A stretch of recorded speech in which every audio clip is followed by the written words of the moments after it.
एक रुपेश कोणाशी विरोध होतोय? राज्याचे उपमुख्यमंत्र्यांसोबत आहे ना? हो साहेब, राज्याचे उपमुख्यमंत्री गेले की नाही गेले? रोहित पवार हे पोलीस स्टेशनमध्ये गेले असता त्यांनी PSR कंपनीवरती गुन्हा दाखल करायचा आहे म्हणून अशी नोंद केली होती, परंतु पोलिसांनी ती नोंद FIR म्हणून घेतली नाही. पोलिसांना कोणाचा तरी फोन आला आणि ती नोंद घेतली नाही असं रोहित पवार म्हणाले होते. अजित पवार यांचा नुकताच अपघात झाला होता आणि रोहित पवार यांना संशय होता की त्यांचा घात झाला आहे, म्हणून आता रोहित पवार अजित पवार यांचा घात झाला आहे म्हणून पोलीस स्टेशनमध्ये गुन्हा दाखल करण्यासाठी गेले होते, परंतु तिथे त्यांना पोलिसांसोबत बाचाबाची केल्याचा व्हिडिओ सध्या सोशल मीडियावरती व्हायरल होत आहे, ज्याच्यामध्ये अमोल मिटकरी, संदीप क्षीरसागर हे रोहित पवार यांच्यासोबत पोलीस स्टेशनमध्ये गेले असता पोलिसांनी त्यांची FIR कॉपी आणि नोंद करून घेतला नाही. पोलिसांना कोणाचा तरी फोन आला असं रोहित पवार यांचं म्हणणं आहे.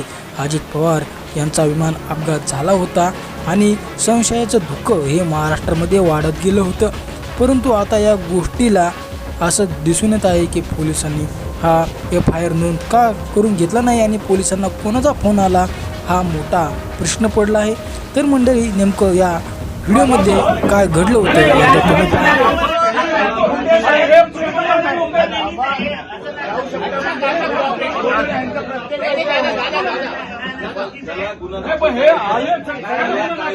आम्ही काय गोंधळ घालत नाही किंवा काय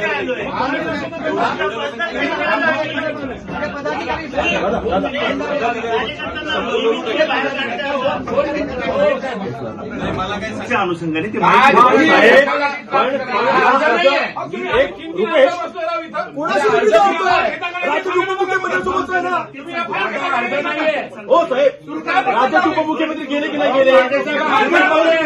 एवढे एव्हिडन्स आहे, सगळ्या न्यूजला आलेलं आहे. पुरावे असतानाही आमची नोंद घेतली जात नाही, यावर रोहित पवार आता सरकारवर देखील नाराज आहेत.